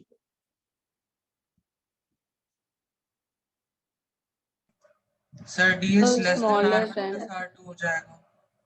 d is smaller than r1 plus r2 हो जाएगा। इनकम्प्लीट नहीं है, मतलब सही है, 4 भी यहाँ बन तक सही है। सकता है। अच्छा एक सेकेंड, केस 4 देखते हैं, केस 4 देखते हैं पहले। केस 4 में क्या होगा,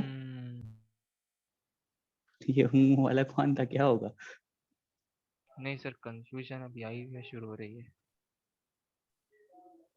दिस इज r1, यहाँ पे this sir is r1 r2, minus r2।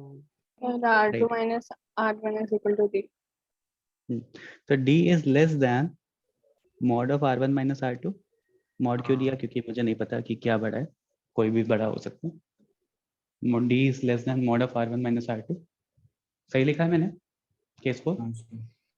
Sir equal हाँ, टू होगा ना।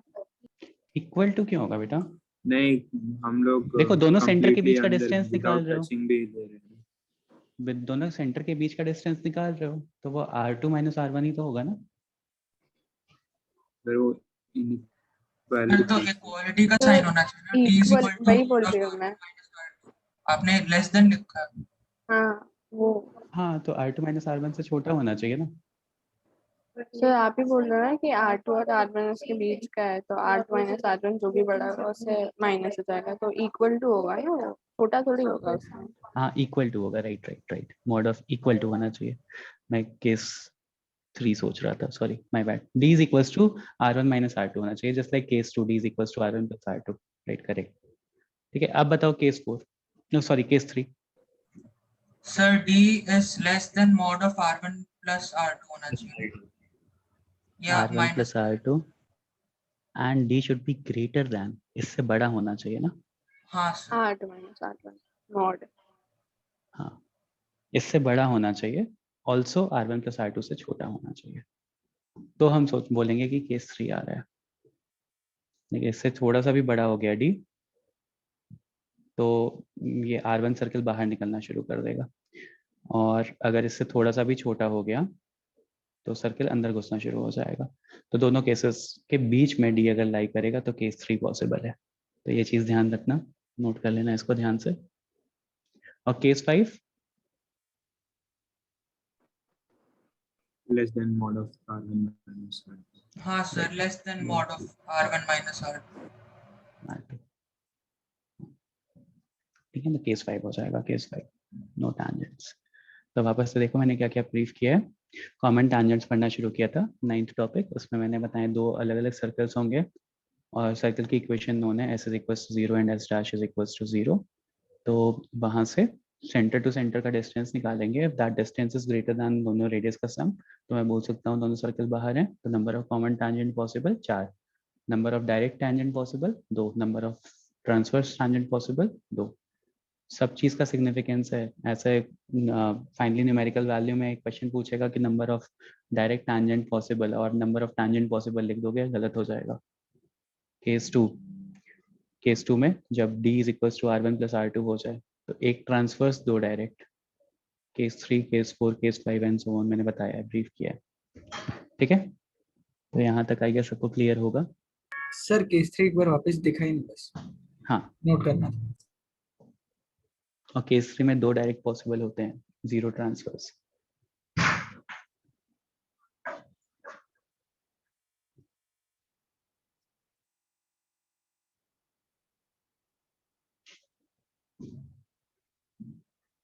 Done sir, thank you. Okay, now इसी का एक और सब टॉपिक है length of common tangent. Length of common tangent मैं थोड़ा ज्यादा छोटा लिखता हूँ क्या?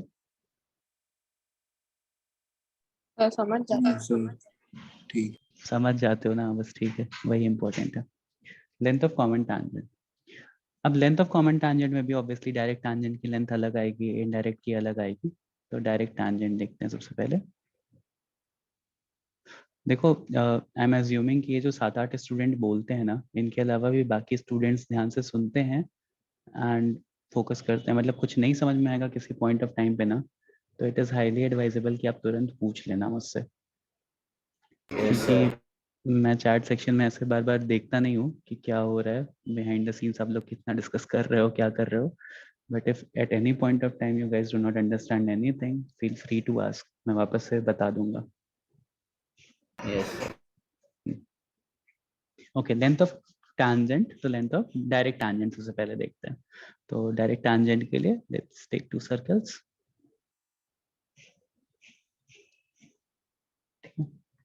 अब एक डायरेक्ट टैंजेंट का फॉर्मूला बना रहे हैं, वो सबके लिए वैलिड हो जाएगा, वैसे कोशिश करेंगे। तो डायरेक्ट टैंजेंट का फॉर्मूला आज डिराइव करते हैं, ट्रांसवर्स टैंजेंट का नेक्स्ट सेशन में डिराइव करेंगे। तो this figure I hope is clear. Direct tangent कैसा बनेगा वो भी सबको पता है। तो बताओ कैसे डिटरमाइन करेंगे? Obviously you just no the equation of the circles, कुछ भी और नहीं पता है। s इज इक्वल टू 0 पता है and s dash is equal to 0 पता है।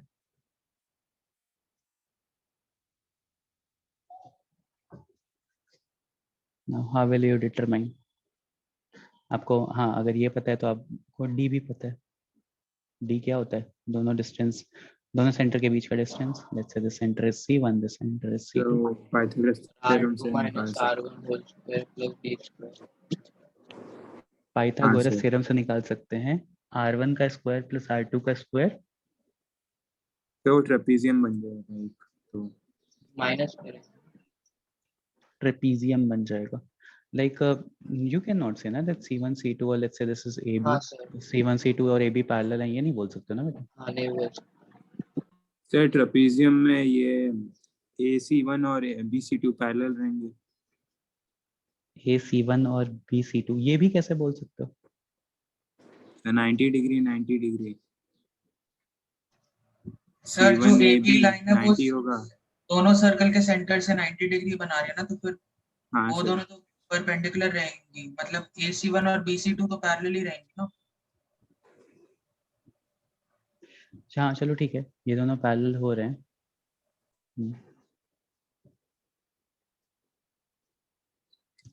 बट उससे क्या निकल रहा है? डायरेक्ट टैंजेंट निकालना है, लेंथ ऑफ डायरेक्ट टैंजेंट निकालने है, मतलब लेंथ ऑफ AB निकालने है। तुम्हें कैसे निकालोगे?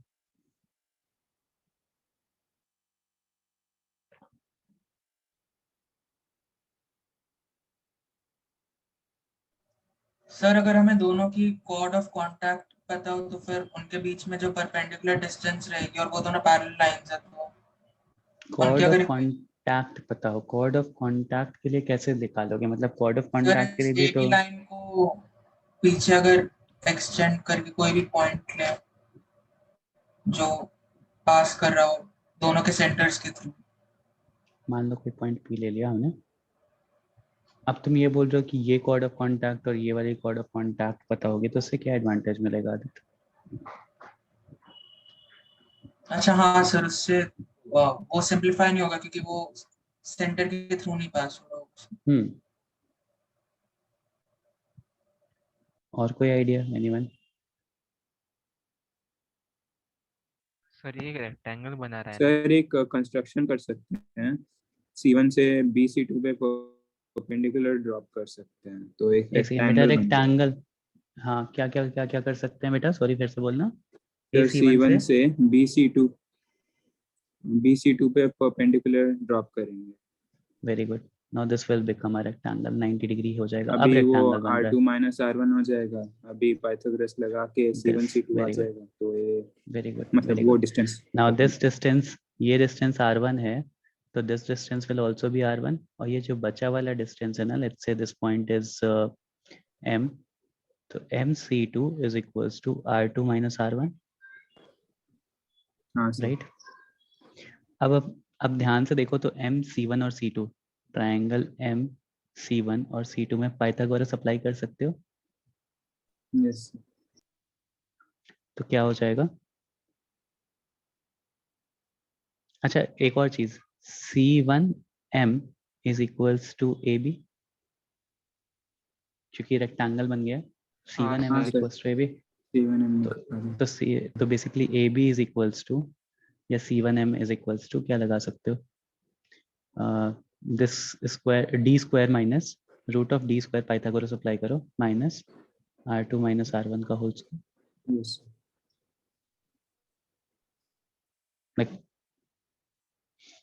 तो वहां से AB डिस्टेंस निकल गया।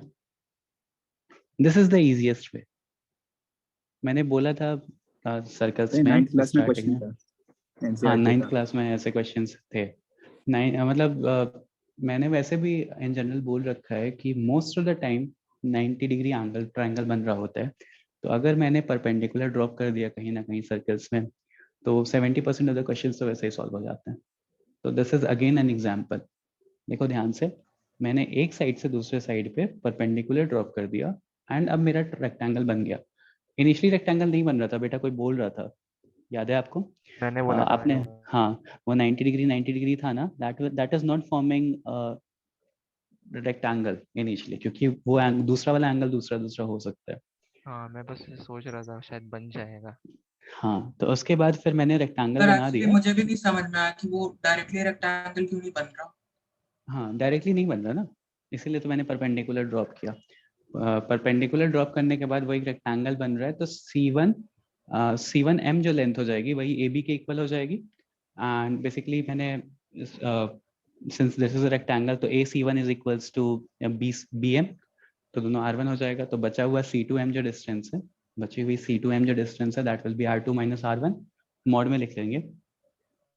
ये मॉड में क्यों लिखोगे, स्क्वायर करना है, सर ठीक है। स्क्वायर हो रहा है तो फिर स्क्वायर वो हो रहा है। हाँ जरूरत नहीं। स्क्वायर हो रहा है, हाँ, तो AB is equals to root of, या C1M is equals to root of D square minus R1 minus R2 का स्क्वायर, या R2 Difference minus of R1 का phase. स्क्वायर। अब सिंस मेरे पास टाइम है, तो लेंथ ऑफ वो भी निकाल ही लेते हैं, transverse tangent. But length of transverse tangent थोड़ा सा दिमाग लगाओ तो क्या आना चाहिए, जब सब कुछ सर्कल में इतना सिमेट्रिकल है,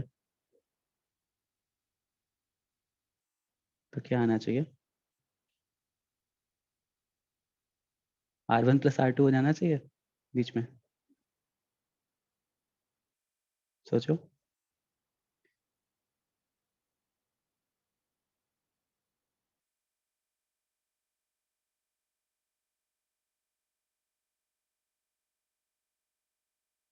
फॉर्मूला वही आएगा, R1 प्लस R2 हो जाएगा बीच में, बट ठीक है डिराइव करते हैं।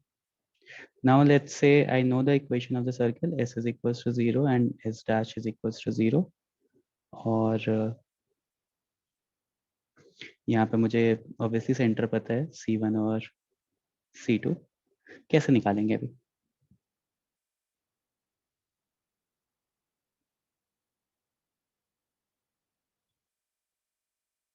Anyone? Length of transverse triangle?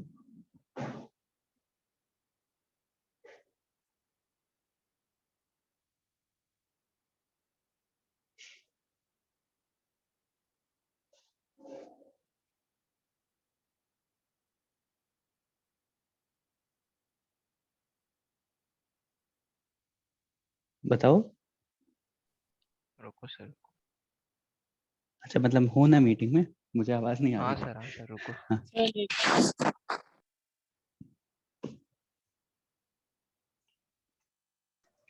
Sir फिर से एक परपेंडिकुलर ड्रॉप कर दीजिए C1 से उस पे। क्यों? एक्सटेंड करके देखते हैं।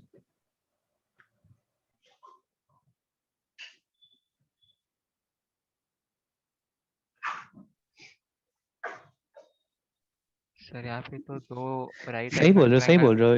इसको एक्सटेंड करके ना इसके ऊपर एक परपेंडिकुलर ड्रॉप कर हाँ सर, देते हैं। उसके ऊपर ही परपेंडिकुलर ड्रॉप करना। वापस रेक्टेंगल। हाँ ठीक है, ठीक है। हाँ हाँ वापस सर, हाँ सर, हाँ रेक्टेंगल सर। बन गया। सही है सर, सही है। हाँ सर, फिर वो R1 जो एक्सटेंडेड पार्ट है ये वो R1 R2। हो गया, हाँ, R2 हो गया। और ये डिस्टेंस को मैंने D बोला है, तो पाइथागोरस लगाओ। आपको क्या चाहिए?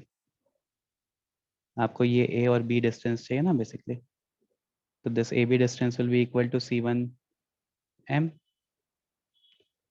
AB is equals to C1M। तो अभी ट्रायंगल C1 C2 और M देखो, तो C1 C2 is equals to D, ये आपको पता है। और मतलब दोनों सेंटर्स के बीच का डिस्टेंस निकाल सकते हो। Also C2M is equals to R1 plus R2। तो यहाँ से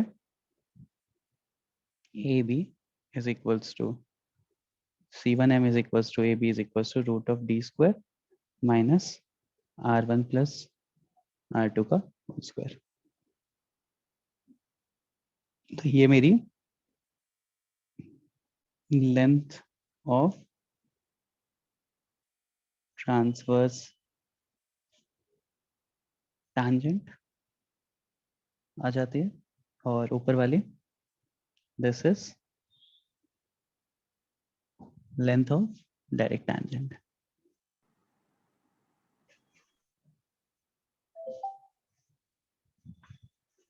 तो नोएलो, आई होप फॉर्मूला सबको समझ में आ गए होंगे। यस बहुत सर। कॉम्प्लिकेटेड नहीं है। Yes sir. अब मुझे बताओ कि कौन सा tangent की लेंथ ज्यादा होती है, डायरेक्ट या ट्रांसवर्स? दोनों फॉर्मूले देखो, बताओ।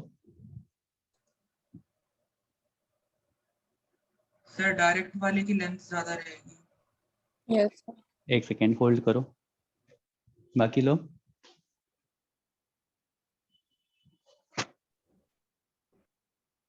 बाकी लोग बताओ, सर डायरेक्ट या डायरेक्ट ही ट्रांसफर? ज्यादा होगी। डायरेक्ट सर डायरेक्ट की ज्यादा लग रही है। ज्यादा लग रही है ना? क्यों, कोई प्रूफ करो अपार्ट फ्रॉम आदित्य। शाकिदीप आप क्योंकि बताओ। अच्छा बताओ बताओ, बोलो। क्योंकि हमने डायरेक्ट टेंशन के फॉर्मूला में R2 माइनस R1 यूज किया था, और यहाँ पर R1 प्लस R2 यूज कर रहे हैं। नहीं नहीं, रुको रुको, नहीं वो लॉजिकल नहीं, रुको। सर इधर ज्यादा सब्ट्रैक्ट किया। सही है, सही जा रहे थे, R1 लॉजिकल है वो। खुद ही सोचो ना कि अगर कम वैल्यू R2 माइनस R1 कर रहे हो, तो मतलब डिफरेंस ऑफ टू रेडियस ले रहे हो, रेडियस पॉजिटिव क्वांटिटी होती है। R2 माइनस R1 का होल स्क्वायर कर रहे हो, तो वहाँ एक छोटा नंबर आएगा। अगर हाँ छोटा नंबर आएगा as compare to R1 plus R2 का होल स्क्वायर, तो अब डिफरेंस लोगे एक किसी कांस्टेंट वैल्यू, मतलब किसी डी से डिफरेंस ले रहे हो उस चीज का। तो किसी एक फिक्स्ड क्वांटिटी से अगर छोटी वैल्यू माइनस कर रहे हो, किसी एक फिक्स्ड क्वांटिटी से बड़ी वैल्यू माइनस कर रहे हो, तो जो बड़ी वैल्यू माइनस कर रहे हो वो छोटा हो जाएगा ना। सही बोल रहे थे? हाँ हाँ हाँ हाँ। कोई इलॉजिकल नहीं है वो। ठीक है, तो ये चीज ध्यान रखना कि लेंथ ऑफ ट्रांसवर्स टैंजेंट जो आती है ना मेरी, वो हमेशा छोटी आती है लेंथ ऑफ डायरेक्ट टैंजेंट से, सेम सर्कल्स के लिए, सेम सर्कल्स के लिए। मतलब ऐसा नहीं है कि 4 डिफरेंट सर्कल्स लिए हो, फिर 2 के बीच का डायरेक्ट देख रहे हो, किसी और 2 के बीच का ट्रांसवर्स देख रहे हो, सेम सेट ऑफ सर्कल्स के लिए। ठीक है, तो यहाँ पे पॉज करता हूँ। DPP2 और DPP3 कॉमन टैंजेंट से पहुंच गया हूँ, तो DPP3 भी लगेगी अभी आप लोगों से, तो वो सब लगाओ। और टारगेट वही करेंगे जैसे मैंने 10 DPPs फॉरवर्ड की हैं, तो टारगेट वही रहेगा कि 6 और 7 DPPs मैं एटलीस्ट आपको करवा दूं, जिससे कि आप सारा टॉपिक कवर कर लो। आफ्टर दैट जब आप अब खुद का रिवीजन करोगे, तो आपके पास 2-3 DPP रहेगी खुद के रिवीजन के लिए। और इस वीक के बाद से मतलब I will be giving assignments from sheets as well. तो अगर स्टार्ट करना तो आप स्टार्ट कर सकते हो, एल्स अभी DBP 3 तक कंप्लीट कर लो बाय दिस सैटरडे। हाँ बोलो, कोई कुछ कह रहा था? Anyone? तो आपने जितने भी लेंथ निकाले सो वो मतलब सारे के सर्कल के सारे केस जितने भी मैंने क्या किए बेटा? सर वो लेंथ ऑफ कॉमन टेंजेंट वो सारे केस के लिए सर। हाँ वो सारे केस के लिए, अगर वो मिल भी जाएंगे तो भी मतलब फॉर्मूला तो वही लगेगा ना, सेंटर के बीच का डिस्टेंस और डायरेक्ट टैंजेंट तो वैसा ही रहेगा ना। एक बार इस चीज को सोचना, थोड़ा समझ जाओगे। सर असाइनमेंट्स फ्रॉम शीट्स मतलब कौन सा सर? असाइनमेंट्स क्या? सर आपने कोई तो शीट भी बोला था। शीट, हाँ वो मतलब शीट से मेरा मतलब था वो मॉड्यूल बुकलेट जो आपको मिलती है। हाँ चलो ठीक है, let's end the session. I will share the notes. Thank you everyone. Thank you bye sir. Sir, thank you bye sir. Sir, thank you sir. Bye thank you sir, bye. Bye.